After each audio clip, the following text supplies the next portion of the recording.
Proverbes chapitre 4, on va lire quelques versets ensemble.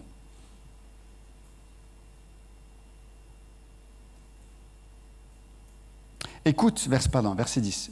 Proverbes chapitre 4, verset 10. Écoute mon fils et reçois mes paroles, et les années de ta vie se multiplieront. Je te montre la voie de la sagesse, je te conduis dans les sentiers de la droiture. Si tu marches, ton pas ne sera point gêné. Et si tu cours, tu ne chancelleras point. Retiens l'instruction, ne t'en dessaisis pas. Garde-la, car elle est ta vie. N'entre pas dans le sentier des méchants et ne marche pas dans la voie des hommes mauvais. Évite-la, n'y passe point. Détourne-t'en et passe outre. Car ils ne dormiraient pas s'ils n'avaient pas fait le mal. Le sommeil leur serait ravi s'ils n'avaient fait tomber personne. Car c'est le pain de la méchanceté qu'ils mangent. C'est le vin de la violence qu'ils boivent. Le sentier des justes est comme la lumière resplendissante dont l'éclat va croissant jusqu'au milieu du jour. La voie des méchants est comme les ténèbres. Ils n'aperçoivent pas ce qui les fera tomber. Amen. Vous pouvez vous asseoir.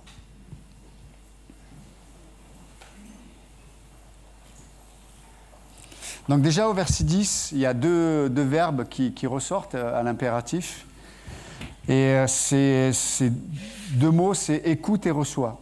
Alors écoute la sagesse et reçois l'instruction. Et donc pasteur Bamouni, du coup, en a parlé ce matin. Et le fait d'écouter, d'être là, ce matin, vous êtes là, peut-être il y a des auditeurs qui nous regardent sur YouTube, mais le fait d'être là, on entend, on reçoit. Vous savez, c'est comme d'entendre, c'est comme si on avait des ingrédients de cuisine. Ce matin, il y a de la farine, il y a de l'huile, il y a des œufs, il y a du lait, il y a du sel. Vous allez entendre, Dieu va distribuer des ingrédients à travers la parole de Dieu. C'est pour ça d'ailleurs qu'elle est considérée comme une nourriture, la parole. Et ça, c'est écouter en fait. Hein, et donc, vous allez recevoir des ingrédients. Parce que dans cette vie, on a besoin de se nourrir. Notre âme a besoin d'être nourrie, elle a besoin de recevoir de l'énergie. Donc ça, c'est écouter. Par contre, recevoir, c'est savoir faire la cuisine. Ah oui, Dieu vous donne les ingrédients, mais le recevoir, c'est comment je vais discuter dans mon âme, comment je vais discuter avec moi-même. Est-ce que je vais prendre la farine, une parole qui vient de Dieu, une sagesse, une pensée, te dire voilà, Dieu dit, par exemple, on parle du pardon, on peut parler du sang de Christ qui nous purifie, et ça c'est un ingrédient. Et cet ingrédient, pour que ça nourrisse mon âme, il faut le mélanger avec autre chose. Et bien sûr, mélanger par la foi, on mélange ce qu'on entend par la foi, mais on fait le lien. Donc la farine, l'huile, et c'est en fait cette discussion qu'on a à l'intérieur de nous-mêmes, où dans nos pensées, on ramène, on fait ressortir ce qu'on a entendu, les ingrédients. Si on ne le fait pas, on a eu des ingrédients, mais c'est comme tout ingrédient. Si tu laisses de la farine, tu laisses des œufs et du lait à l'extérieur, on les a sortis du frigo, ça va pourrir. Ça va être immangeable. Et combien de chrétiens aujourd'hui entendent beaucoup de choses, mais ils n'ont pas fait le mélange, ils n'ont pas cuisiné en fait. Et du coup, la parole de Dieu, elle devient immangeable. C'est plus une parole de grâce dont on a entendu parler ce matin de la part de pasteur Bamouni. Ça va être une parole qui devient un poison. C'est la parole de Dieu, c'est la sagesse de Dieu, c'est la pensée de Dieu, mais comme il n'y a pas eu de mélange, on n'a pas fait la cuisine, elle va nous faire du mal. Et donc, si tu prends des ingrédients qui sont pourris, ça va te faire du mal. Vous êtes d'accord avec moi? C'est pour ça que l'auteur, il dit, mais écoute la sagesse. Prends les ingrédients, reconnais-les en tout cas. Écouter, c'est d'abord faire le travail de reconnaître ce qui vient de Dieu. Mais reçois. Fais la cuisine. Fais ta cuisine. Celui qui ne fait pas sa cuisine, il va mal manger. Hein, il y en a qui préparent leur repas, tu sais, quand tu vas au boulot toute la semaine, il y en a qui, le dimanche, préparent leur repas pour toute la semaine, ils mettent au congèle. Ça évite, parce que si tu ne prépares pas, qu'est-ce qui se passe? Tu arrives le midi, tu es au travail, et tu vas acheter à manger chez Marie Blachère, sans faire de pub, mais à gauche, à droite. Et en fait, tu vas manger, mais tu vas mal manger. Et après, tu dis, mais mon jeans qui m'allait si bien, il n'y a qu'une cuisse qui rentre. Avant, je rentrais les deux. Hein? Et on voit que on ne réalise pas, c'est qu'en fait, on est pris au dépourvu et notre âme a des besoins, mais comme on n'a pas fait la cuisine, on n'a pas préparé, on n'a pas fait ce qu'il fallait, eh bien, on va manger de la mauvaise nourriture. On va manger de la négativité. On va manger les conséquences de ce qui va se passer dans la journée. On va être, c'est les situations qui vont s'imposer à moi, parce que mon âme n'est pas prête, elle n'est pas nourrie, etc., etc. Des fois, c'est mes convoitises, c'est mes péchés. Et du coup, ça va nourrir mon âme, mais c'est de la mauvaise nourriture. Alors, des fois, on ne voit pas que c'est de la mauvaise nourriture, mais avec le temps, à force de manger ces choses-là, ben, ton corps va avoir du mal, il va souffrir. Donc voilà, écoute et reçois. Écoute, prends les ingrédients, mais s'il te plaît, cuisine après. Vous allez sortir du culte. C'est pour ça que la Bible dit que après qu'ils aient entendu la parole de Dieu, ils discutaient de la parole de Dieu. Pourquoi on fait un temps de questions-réponses après? Juste que moi, le dimanche après-midi, j'ai rien à faire. Et comme je suis pasteur, il faut que je travaille. Donc les pasteurs qui font le temps de questions-réponses. Non, le temps de questions-réponses, c'est de nous aider, de travailler ensemble. On fait la cuisine ensemble. On reprend ce qui a été dit, on mélange, on fait des liens. Quelqu'un va poser une question, quelqu'un va dire hey, « ouais, ça m'a fait penser à… » Et là, ça prend du sens. Et la cuisine, c'est important. Jésus, avant la passion, il fait le repas avec les disciples. Dans le psaume 23, il est dit que Dieu, qui est le berger, prépare une table en face des adversaires. Il y a toujours… Voilà, avec Dieu, il n'y a pas que des ingrédients, il y a la cuisine. Il veut qu'on soit participant. OK? Donc ça, c'est le premier point que l'on voit au verset 10. Il dit… je le relis, mais « Écoute, mon fils, et reçois mes paroles. » Tu vois, écoute et reçois mes paroles. Fais la cuisine. Et les années de ta vie se multiplieront. Waouh! N'oubliez pas, le livre des Proverbes, c'est une sagesse qui est en général. Bien sûr, on peut tous avoir des cas, si on est illustré par le monde matériel, quelqu'un qui mange bien, quelqu'un qui prend pas de la farine qui est raffinée et qui prend de la bonne farine, qui prend des bons ingrédients et qui cuisine bien, normalement, s'il ne pollue pas son corps avec l'alcool, avec la fumée ou des trucs comme ça, normalement, il devrait vivre dans de meilleures conditions. Normalement. Bien sûr, il y a des cas, vous pouvez me dire, ouais, moi j'ai connu un tel, il ne buvait pas, il ne fumait pas, il mangeait bio, il est mort d'un cancer. Ouais. On peut tous donner des cas en particulier, mais de façon générale, quelqu'un qui mange bien, quelqu'un qui prend soin de lui, quelqu'un qui, etc., il a plus de chances de vivre longtemps et il a même des fois plus de chances de mieux appréhender s'il y a des maladies ou des difficultés. Vous comprenez? Et c'est ce qu'il dit là. Il dit, si tu prends tes ingrédients et que tu fais la bonne cuisine, qu'est-ce qui se passe? Tu vas vivre longtemps. Mais là, il parle de l'âme. Parce que l'âme, si on maltraite notre âme, ça va avoir un impact sur notre corps. C'est lié. Ce qui se passe dans ta partie immatérielle qui est l'âme, si tu traites mal ton âme, ton corps va te le rappeler. Le mauvais stress, les dépressions, aussi des choses qu'on regarde. Tu sais, il y a des gens qui se nourrissent des fois, je l'ai déjà dit, mais on peut regarder des films d'horreur ou des films bizarres, etc. On se dit, non, ça ne me fait rien. Si vous pensez ça, vous vivez dans la présomption, qui est un péché d'ailleurs. Un présomptueux, c'est celui qui pense tout savoir, c'est celui qui prend la place de Dieu. Présomption. Donc, non, je fais attention. Mon âme est fragile. Ce n'est pas parce qu'on ne la voit pas qu'elle n'est pas là. Notre âme, et combien de gens sont déséquilibrés dans leur âme, et psychologiquement, émotionnellement, certains sont handicapés dans leur volonté, ils n'ont aucune capacité d'associer à leur connaissance leur volonté. Pourquoi? Ils maltraitent leur âme. Ils ne nourrissent pas leur âme. Mais là, il dit que si tu écoutes et tu reçois, les années de ta vie se multiplieront. C'est une bonne nouvelle, ça, non? On aime bien quand même avoir un peu plus de temps, hein, dans de bonnes conditions. Parce qu'on peut vivre longtemps, mais mal. Mais là, dans les bonnes conditions. Donc ça, c'est le premier point. Deuxième point, je dis, je te montre la voie de la sagesse, je te conduis dans les sentiers de la droiture. Ça, c'est intéressant. La voie de la sagesse, vous vous souvenez, la voie, ça parle de quoi? Ça parle du moteur qui se trouve dans le cœur de l'individu. C'est le pourquoi je fais ce que je fais. Et les sentiers, c'est la façon dont je les fais. D'accord? Donc la voie, c'est le pourquoi je fais ce que je fais. Et les sentiers, c'est comment je le fais. OK? Vous êtes avec moi? Donc là, il parle des deux choses. Il dit, je vais te montrer la voie. Pourquoi il dit ça? Je te montrerai la voie. C'est que on ne peut pas avoir des convictions à la place des gens.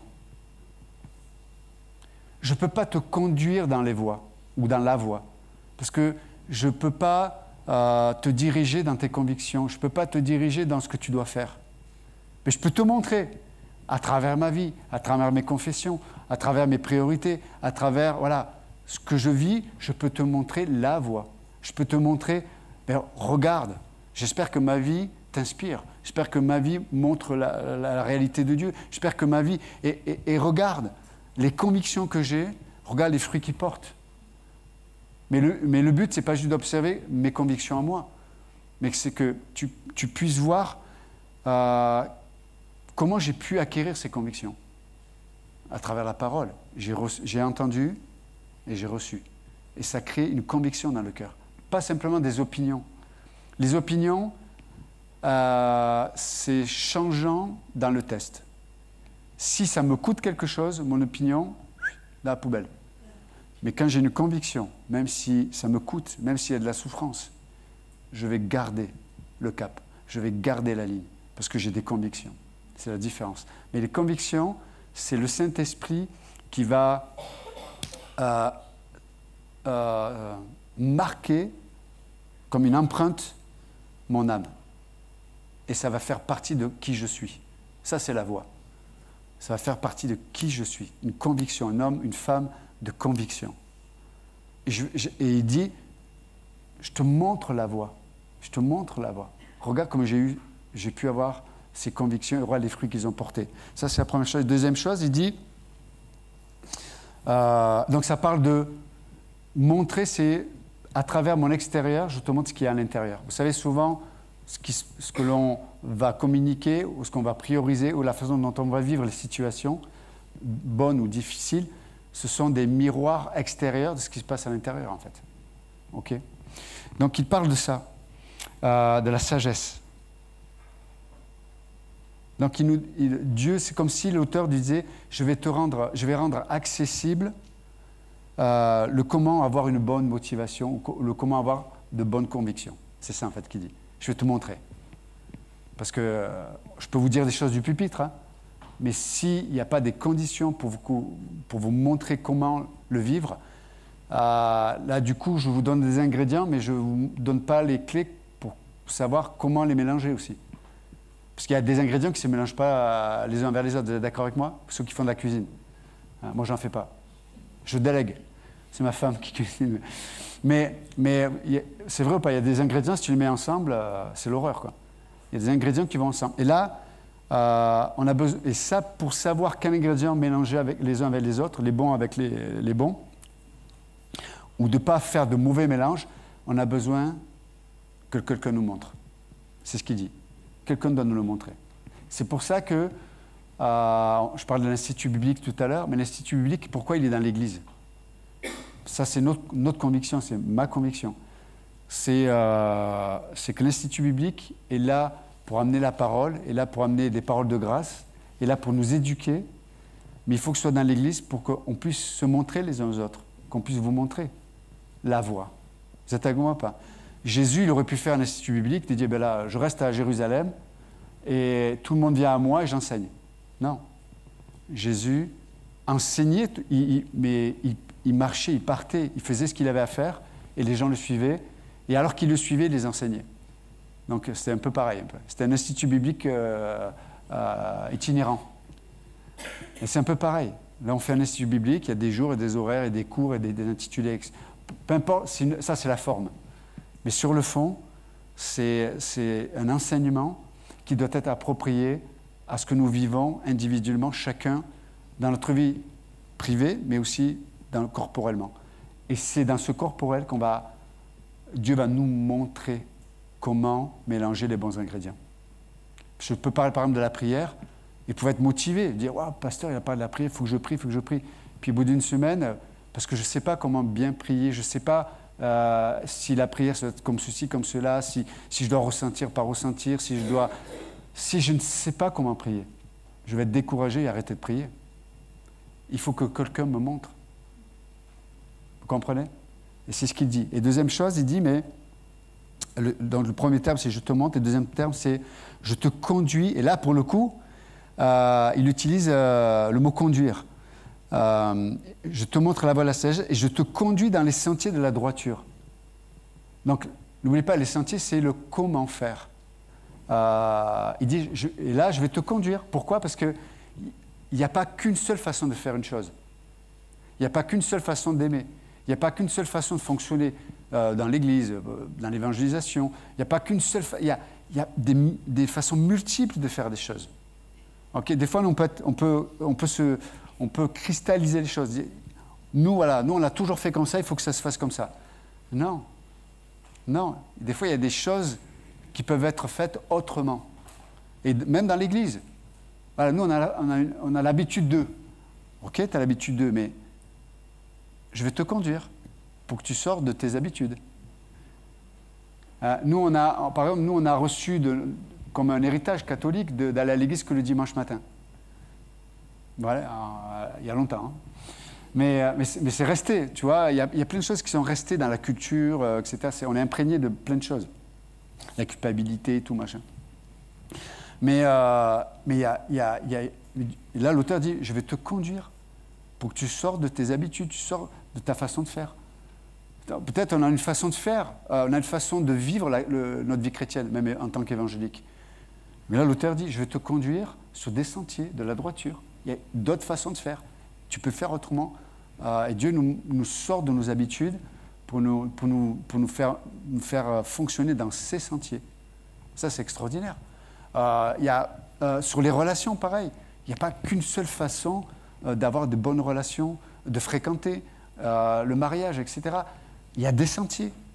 Et des fois, on a besoin d'être conduit. Il y a des gens qu'on doit pousser, il y a des gens qu'on doit les retenir. Hop, hop, hop, hop, Gérard, attends. Parce que toutes les semaines, il va te marier avec Géraldine. Donc, différente. Mais il y en a, il ne faut pas leur en parler parce qu'ils se leur filent des boutons. Mais je vais te conduire sur les sentiers de la droiture. Sortir de nos zones de confort qui nous sécurisent, mais en même temps qui... vous savez, des fois, on se sécurise, mais en fait, les éléments qui nous sécurisent, en fait, ce sont des portes de prison. On est en sécurité, mais on est en prison. Voilà. C'est comme j'ai regardé un reportage sur la Corée, Corée du Sud, là, ils ont des appartes là, de 6 mètres carrés, alors tout est bien organisé, machin. Bon, c'est bien, tu peux vivre, il n'y a pas de problème, dans 10 mètres carrés. Ben, je préfère, si je peux avoir 90 mètres carrés, c'est mieux quand même, non? Et voilà. Et il y a beaucoup de chrétiens qui vivent dans leur petit appartement. C'est fonctionnel, c'est fonctionnel. Mais tu ne peux pas faire la cuisine et la toilette en même temps. Autrement, les ingrédients ne seront pas les bons. Hein? Vous voyez? Donc, voilà. Et donc, Dieu veut nous élargir, nous faire sortir de nos habitudes. Après, il continue, il dit, mais verset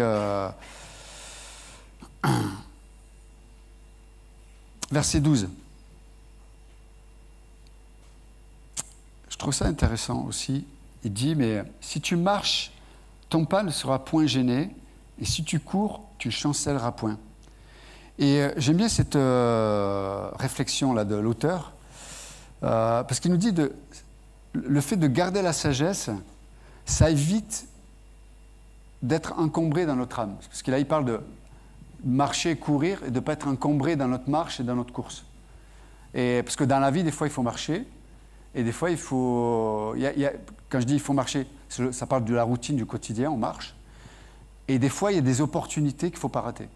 Des fois, il faut prendre des décisions radicales. Il faut se positionner rapidement dans quelque chose. On n'a pas le temps, là. Vous voyez? Et donc, mais il a dit que le fait de garder la sagesse évite d'être encombré dans notre routine, dans notre marche, mais aussi quand on doit courir.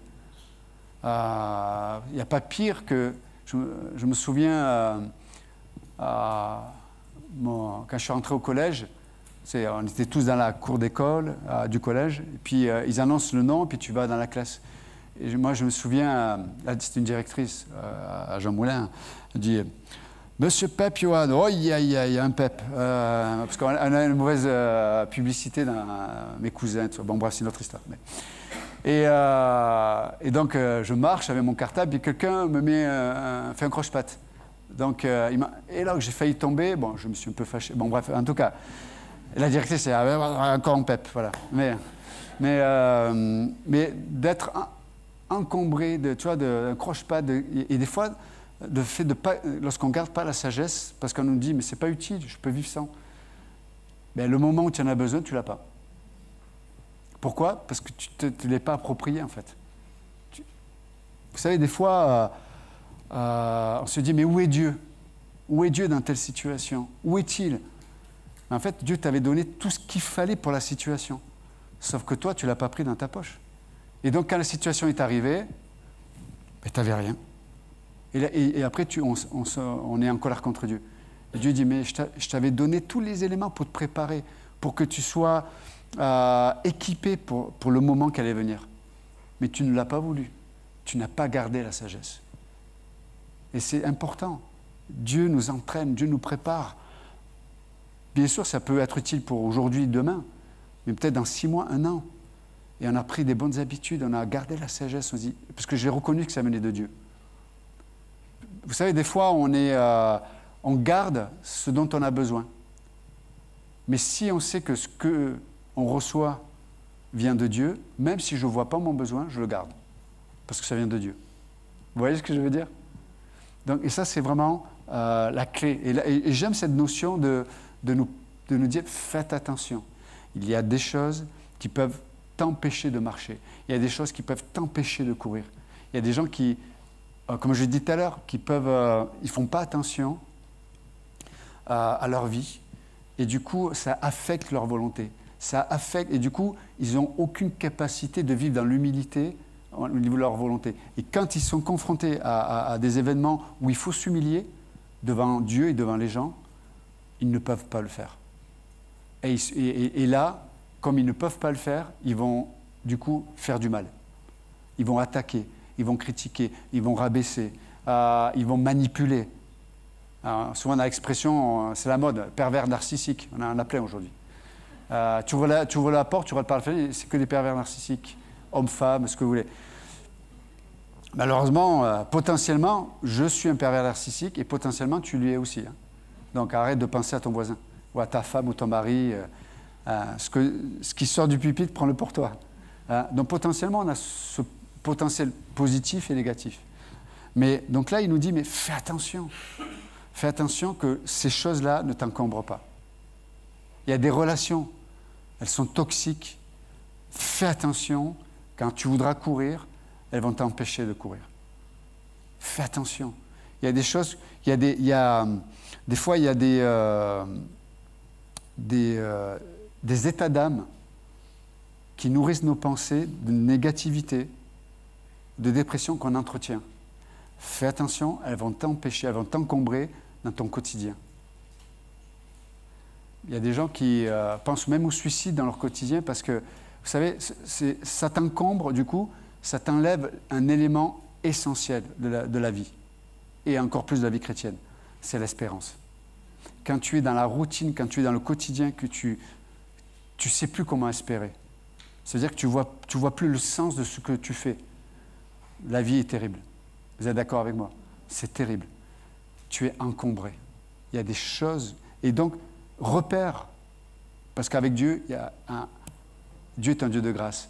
En un instant, lorsqu'on laisse le Saint-Esprit mettre le doigt afin qu'on puisse repérer les choses qui nous encombrent, on peut les traiter avec Dieu. C'est pas glorieux ça?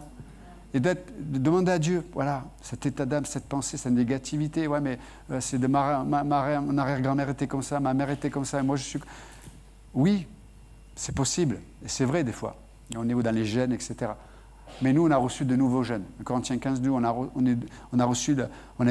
est né par la graine de la parole de Dieu. Nous sommes devenus une nouvelle création en Jésus-Christ. On n'est pas condamné à la malédiction de la génétique. On n'est pas condamné à la malédiction des générations. Mais on est béni d'être une nouvelle créature. Et pourquoi? Parce que notre origine, c'est le Christ ressuscité. C'est pas merveilleux ça? Donc, c'est tellement important de ne pas laisser nous encombrer. Vous savez, j'aime venir à l'église. Pourquoi j'aime venir à l'église? Parce que c'est comme si... j'étais là tout à l'heure, j'écoutais les messages, j'écoutais les chants. Waouh!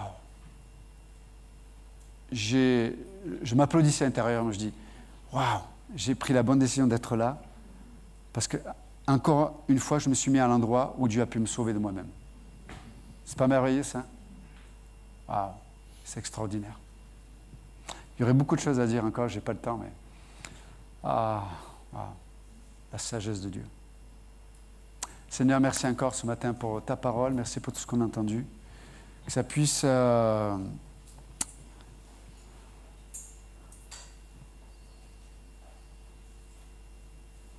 que ça puisse nourrir en vérité nos âmes, rafraîchir d'une réalité puissante et concrète notre vie en tant que croyants. La vie, elle est réelle, elle est là. Les défis sont grands. Les opportunités d'être à côté des fois de la plaque, d'être avec les mauvaises personnes, de nourrir nos pensées avec tellement de choses qui nous rendent aveugles et qui nous empêchent de te voir. Elles sont nombreuses toutes ces choses-là. Mais nous te bénissons, te remercions, Seigneur. Cette grâce d'être là ce matin. Voilà, on est là, peu importe les motivations, peu importe nos capacités, peu importe nos victoires ou nos échecs, peu importe si on était, spirituel ou pas, on est là. Et Seigneur, dans ta grâce, tu nous parles à chacun. Merci Jésus. Est-ce qu'on peut le bénir ce matin? Lui dire merci. Merci Seigneur. Si quelqu'un ne connaît pas Jésus-Christ ce matin, je vous donne l'opportunité simplement. Vous pouvez juste lui dire, voilà, peut-être je ne comprends pas tout ce matin, peut-être je n'ai pas la réponse à toutes mes questions. Mais ce matin, je sens que tu es là, je reconnais que tu es là. Et la Bible dit que si tu crois dans ton cœur que le Christ est mort pour tes péchés, il est mort pour ce poison qui fait que tu es centré sur toi, tu es coincé avec toi-même. Il est mort pour ça, parce qu'il t'aime. Et si tu crois que le Père dans le ciel a dit c'est fini, c'est plus ça le problème. Si tu crois, parce que Jésus-Christ a fait est suffisant, et si tu crois qu'il est ressuscité, qu'il est vivant ce matin, la Bible dit que si tu le crois et tu le confesses, simplement, tu deviens enfant de Dieu. Non né de la chair et du sang, mais de l'esprit. Et donc si ce matin tu as pris cette décision de recevoir le Christ comme ton sauveur, si tu as dit oui Jésus, viens dans mon cœur, sauve-moi, on va se réjouir avec vous. Juste, vous pouvez le dire à quelqu'un, peut-être une personne qui vous a invité, un pasteur, un frère, une sœur. Dites-le, confessez-le, afin qu'on puisse se réjouir et que vous puissiez poser un acte sur cette décision de foi que vous avez prise aujourd'hui. Donc merci Seigneur encore pour cette belle journée. Sois élevé, glorifié. Dans le bon nom de Jésus, nous prions. Amen. Que Dieu vous bénisse.